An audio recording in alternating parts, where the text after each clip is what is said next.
Hey everyone, this is Rochelle from Multiple Passive Streams of Income. Please like, share, comment, and subscribe. And don't forget to hit the bell icon next to the subscribe button so you are notified when I load new videos. As always, I will include a timeline in the description below so you can skip to the parts that interest you. And my affiliate links are in the description below as well. So if you're interested in anything I talk about, you can join through my affiliate links. Some of them will help you as well as help me. Let's get started.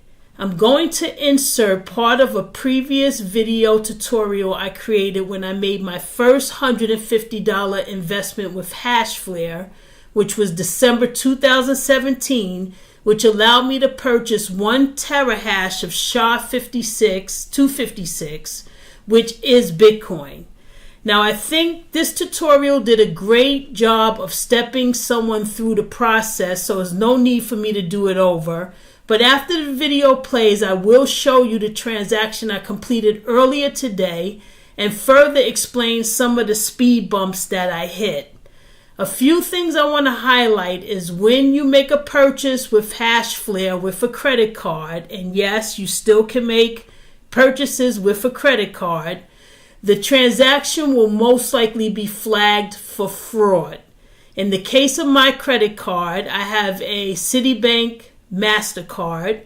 I get text alerts when fraud occurs, and if I do not answer, the credit card company will eventually call me.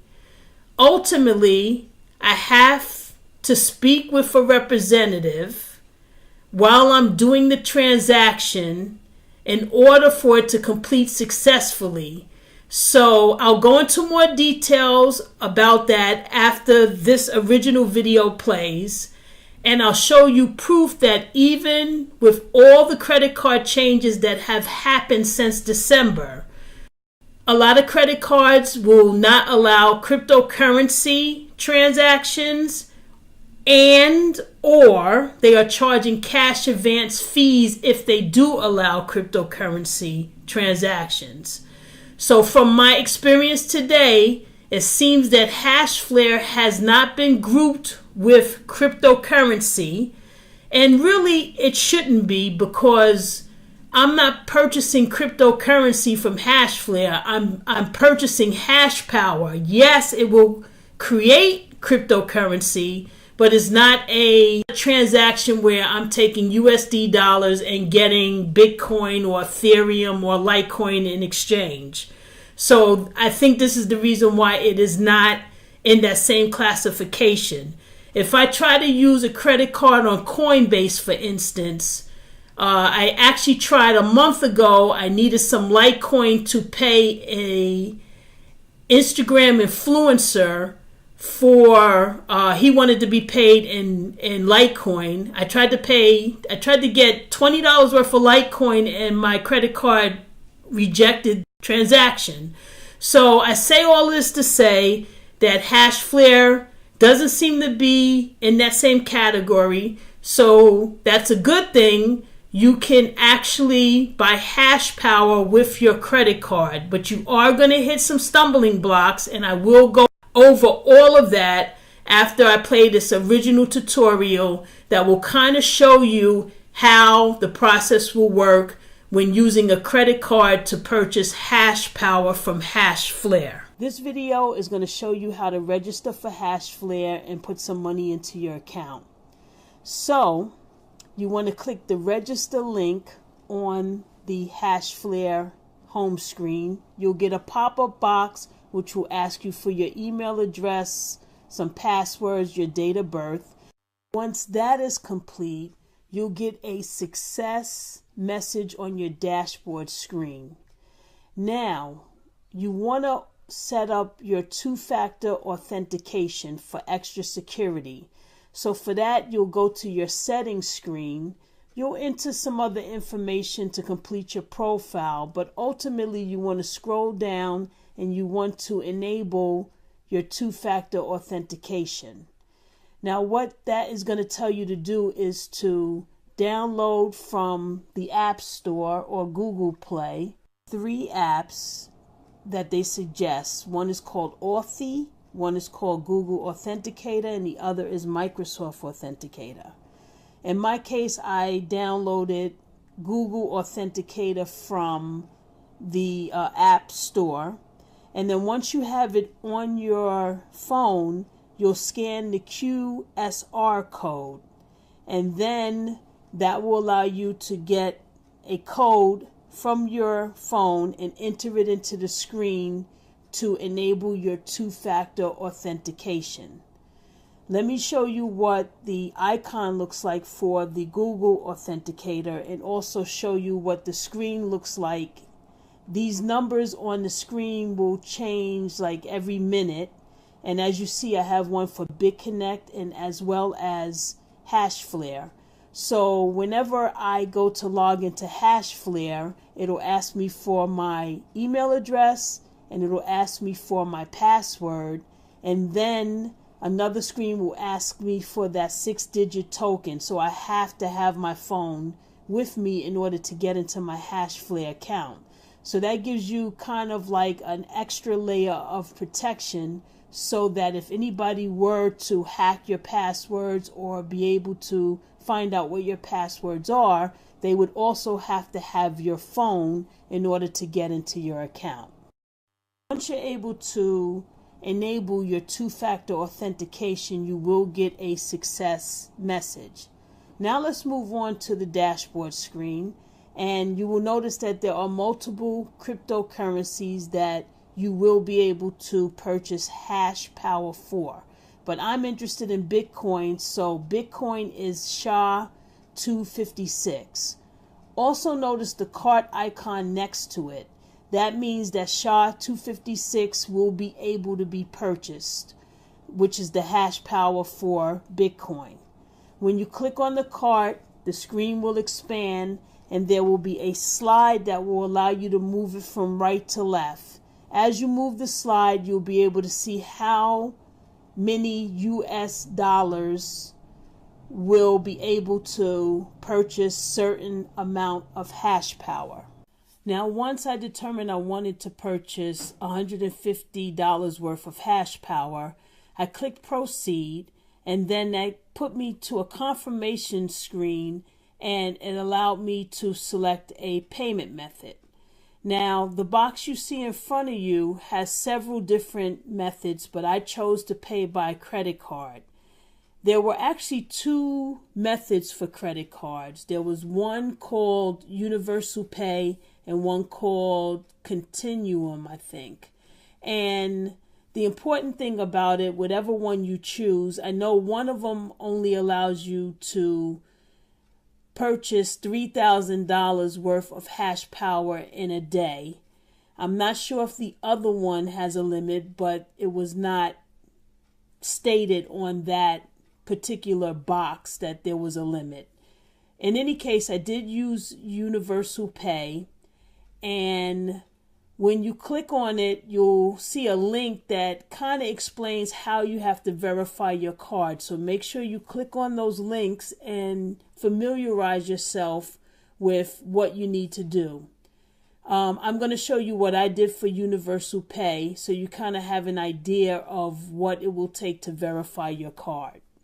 Okay, so after you agree to the terms and conditions and press confirm, you'll get a box that's going to ask you information about the credit card, and then you'll press payment. And that's when you're going to get a box that requires you to enter a code. If you look at the screen carefully, that's the code they're talking about. Now, how do you find that code? The way you find that code is you'd have to go to your credit card statement, which I did online, and in the transaction you'll see the code, and that's what you'll enter in order to verify your credit card. Okay, so now once you complete that process, you'll get a transaction successful message on your dashboard. You'll also get an email stating that you purchased Hashpower, and that email will also have a PDF attached to it with that confirmation as well. Okay, so that was the step-by-step video tutorial that I did in December. And again, I think it did a pretty good job, so that's why I didn't want to redo it. But let's move forward to yesterday when I decided to try again to use my credit card to purchase Hashpower with Hashflare. So the way I did it was I clicked on the link that says buy hash rate, and then I clicked on the hash rate that I wanted to buy. So just so you know, you have a choice to buy SHA-256, which is Bitcoin, Script, which is Litecoin, ET Hash, which is Ethereum, and Equihash, which is Zcash. For this particular situation, I purchased ET Hash, so that is what I will be demonstrating. Now, on the dashboard screen, you can just scroll down the page also to whichever coin you want to purchase the Hashpower for, and you'll click on the cart icon of that coin to start a purchase also. So that's another way you can get to the same point. Now, once you get to the desired coin, you will slide the slide to the right to the desired amount of the purchase you want to make. If you don't see the slide, click on the cart icon for the coin, and that will allow you to see the slide. Once you slide the slide to the desired amount you want to purchase, you will then click the proceed button. You will be taken to a web page that will summarize the purchase you are attempting to make. Since Hashflare has a 10% discount going on right now, I clicked the redeem button to be able to enter the discount code. And as you can see, 10% discount was applied. Next, I clicked select payment method. A pop-up box appears with options. Now notice there's an option to pay with Bitcoin. This would be the option if you were to pay with Bitcoin that you had in a wallet, which could be Coinbase, for instance. I selected to pay with a credit card, and I used the option C. And what C stands for is Connectum, and Connectum is just a third-party company that facilitates the transaction.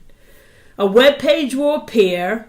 Be sure to read the instructions and click on the link how to verify a credit card with Connectum so you understand what's needed. That is part of the tutorial that was explained earlier.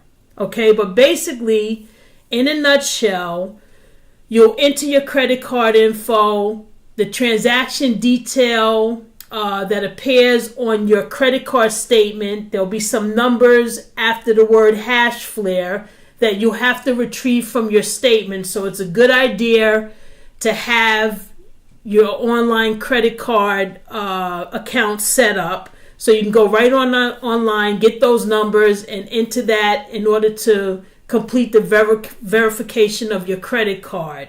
When I completed the transaction earlier, this step didn't occur for me this time. So I believe it was because I have completed a transaction in the past with my credit card and Connectum. So I guess the credit card is already verified. If you look at the screen, here's a snapshot of the history of 3 different transactions I tried. I tried 2 last night because the first transaction that I tried, I received a fraud alert text.